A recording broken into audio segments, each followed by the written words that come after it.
We were presented with a case in which Leib is living off an IABP and cannot make a decision in his current state of Alzheimer's. Shayna, his daughter, is given 3 options for his medical treatment. 1, a very risky surgery in which his life expectancy is more than a few more years. 2, removing the pump and giving medication to Leib, in which he can live another couple of months. And 3, doing nothing and he will live a few more days. We investigated Shayna's right to decide, the doctor's obligation to heal, and the course of action to take in this particular case. The Beit Din can confirm that Shayna is permitted to decide Leib's course of action. Mr. Leib appointed Shayna as his primary caretaker. Shayna is an apotropos, a legal guardian. She has taken responsibility in assisting him with his needs. Gemara Gittin 52a defines apotropos as a court-appointed guardian who has control over the ward's financial decisions. Shulchan Aruch Hosha Mishpat 290-24 says Yesh lo din apotropos b'chol davar, expanding apotropos to someone who is naturally fulfilling the role of apotropos already, which is essentially when Leib appointed her as decision maker. She's the de facto apotropos. That is her status, naturally, even without the Beit Din. The Rosh and Maharashtra extends this role of apotropos to a child's education and one's general welfare, not just money. Therefore, this is extended to an adult who is incapacitated like Leib Goldstein. Based on the story of Ketubot 104a, in which Rebbe's Amma, or maidservant, sees Rebbe going to the bathroom and excessively having difficulty putting on tefillin, she then stops Rebbe's students praying by throwing water on top of them from the roof, refusing the treatment in praying, and allows Rebbe to die. Just like the Amma with the prayers, Shayna can refuse treatment on behalf of her father, and since the Amma, a non-family member, declared treatment unfit for the sick person, so too, Shayna can declare treatment unfit for her father, Leib. Rav Moshe Feinstein in Choshen Mishpat 74-2 and 5, Volume 2, confirms that a family member can make all the decisions involving the patient's treatment with the patient's ideals in mind. Shayna can therefore decide on behalf of her father, Leib, also implying that she would consult medical experts as well. One's obligation to heal can be learned out from several sources, but there's one main source that says a physician has an obligation to heal. The Pasuk Shemot 21:19 says, "And shall cause him to be thoroughly healed." The Gemara on Brooklyn 60a explains that because it says these words, a physician has permission to heal. This case turns into an outright obligation based on the words of the Ramban and his book Torah Ha'adam, in a case where the patient doesn't believe that they need to be treated. The Ramban says that the patient is forcibly treated based on the words of the doctor. There are 2 extremes in which the obligation to heal is strengthened. Firstly, the Shulchan Aruch in Yoredeah 336.1 states that withholding medical treatment is equivalent to murder. Secondly, the Shulchan Aruch in Orach Chaim 328.2 states that if someone has a serious illness, it is a commandment to break Shabbat in order to save their life. Additionally, the quality of Leib's life does not play into Shayna's decision of which to choose. Rav Shlomo Zalman Auerbach brings down several radical examples of people who are ill, including some who are ill with conditions similar to what Leib is suffering from. Regardless, Rav Shlomo Zalman Auerbach says that one should break Shabbat by healing them. This is because we are not the ones who can choose whose life is more valuable than the others. Therefore, even if saving the life of a patient with dementia may not seem like saving an entirely healthy person, we feel that Leib's Alzheimer's does not affect Shayna's decision. Having established the obligation to heal and the fact that Leib's Alzheimer's has no impact on the ultimate decision, the Beit Din will now focus on the first option of treatment, which is a risky surgery. Regarding this option, Rav Moshe writes in Yoredeah 258 that if a patient will certainly die soon, then risky surgeries and even surgeries with more than 50% chance of failure are permissible. In this case, there's only a 25 to 30% chance of failure, so it's clearly allowed.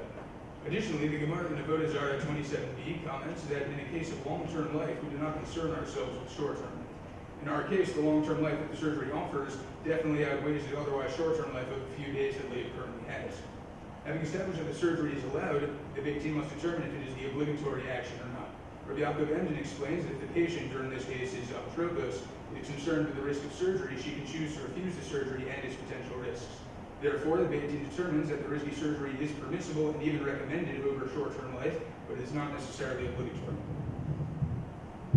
Everything we have just discussed applies to a case if there's no other factors. However, if Leib would be a goses, the halacha that applied might be a little different. A goses, as defined by Rabbi Leib in his book Jewish Bioethics, is someone who is imminently dying. This means that a goses has a condition that is causing him to die in the immediate future, usually defined as 3 days, but there's no exact time period, and that the underlying condition cannot be healed.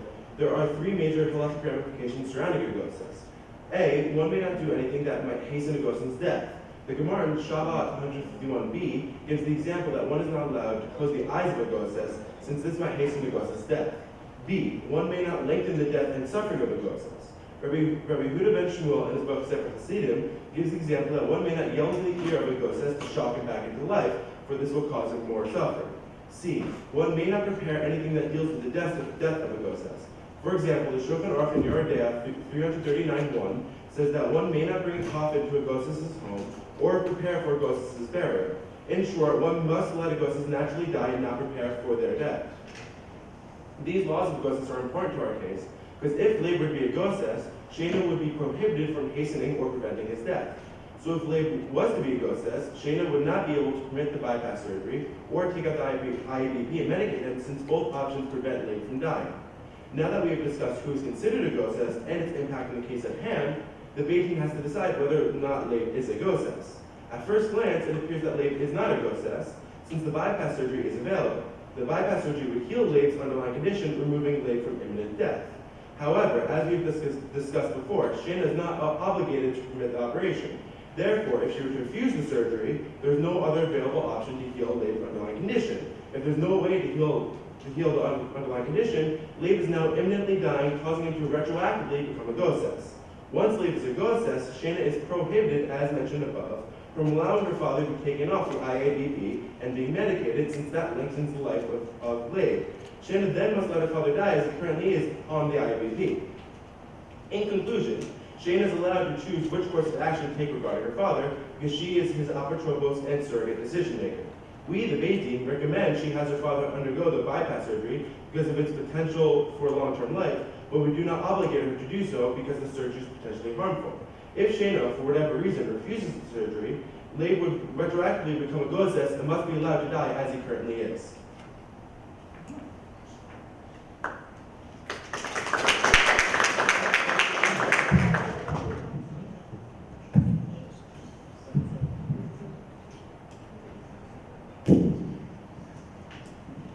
Very good. I've got to come back to what I was talking to last week about as well, the issue of the goses. If you remove the IABP and give him medication, he is not a goses.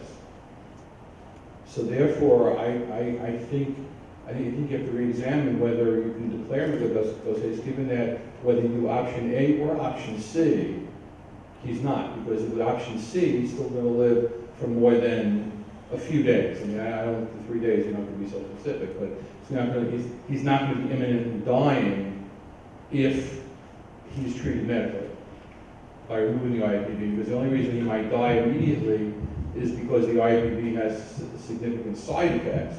So I think most proven physicians would at some point remove the IABP before he has those side effects, and at least medicate him pending the decision around surgery.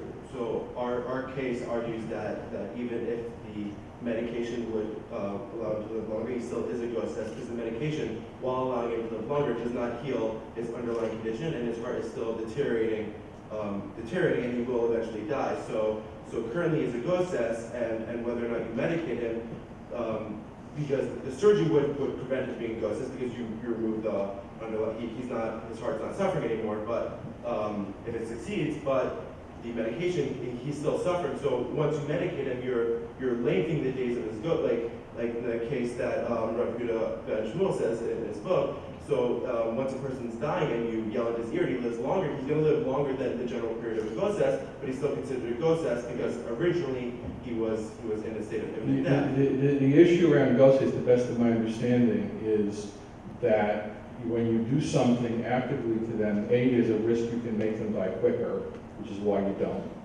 Okay, so removing the IABP here won't make them die faster. If anything, it'll make them die slower, significantly. And it'll take him out of that issue of dying imminently. Because I could agree he's a treifa, perhaps, or kai shaw, however you want to determine that, or describe that. But I think that given the prognosis they're giving us with medication, I would argue that he's not a goses. So, I mean, we can disagree. Goses is a hard diagnosis it's a hard status to decide upon, but when you hear about not doing things or removing impediments to dying, these are all things that are keeping the person from dying because they're already actively dying. And removing them doesn't change that. It just is delaying it. Here, if you medicate him, I think medically he's gonna live significantly longer, and like a month or 2 months or 3 months, and therefore we take him out of the category of Gosses as well. Because that would be our argument. But before the medication begins, his life expectancy is only a couple of days, so at that point, he would be considered a Gosses. And once he's considered a Gosses, we can do nothing to him to either hasten or slow his death. But you can't do surgery either. So- Well, no, because if, once the surgery is available as an option, we said he's not, he retroactively becomes a But surgery. why would the surgical option be done? I don't want Because to. it cures the underlying disease. Well, I would argue that too, but that's another story. But I'm saying that since he's going to live several months, a month or more with medical care, I would argue that also takes him out of category of doses, just like a surgery does. Because it's not a matter of whether the heart can be healed or not, it's whether the heart can be treated or not. And the treating is hard, and so therefore, even though it's temporary, so that was my argument. I don't want to spend the time on that. Thank you. I was also going to ask about the process, but you asked for me. Just one thing, clarification, please. Maybe it's just me, but can you tell me again what you have decided Shayna should do? The best option? Because I think it was a little confusing. Like you said, she could do this, but she doesn't have to. But she's coming to you for advice. So what would you tell her is the best halachic option? So we recommend the bypass surgery, and it's our recommendation, but we don't obligate her. It's her choice. But if she were to refuse the bypass surgery, she would be required to leave him as he is on the IABP. This is our final decision. Okay. I know that none of you is a physician, but if I were to tell you that there was a risk with the bypass surgery that his condition could worsen, his dementia could worsen, although he might live longer, would that affect your decision to suggest one option over another? No, because we believe, based on the words of Rav Shlomo and Arba, that the Alzheimer and the dementia does not play a role into it. The main issue here is the heart attack, but not the Alzheimer. But if the quality of life were to worsen, you would still suggest that the surgery would be the preferred route? Are you asking if the Alzheimer? Yes. Okay. We believe that quality of life does not play a role as long as the patient is alive. So if life is infinite, however specifics play out, if life has infinite value, we can't say that the increased dementia would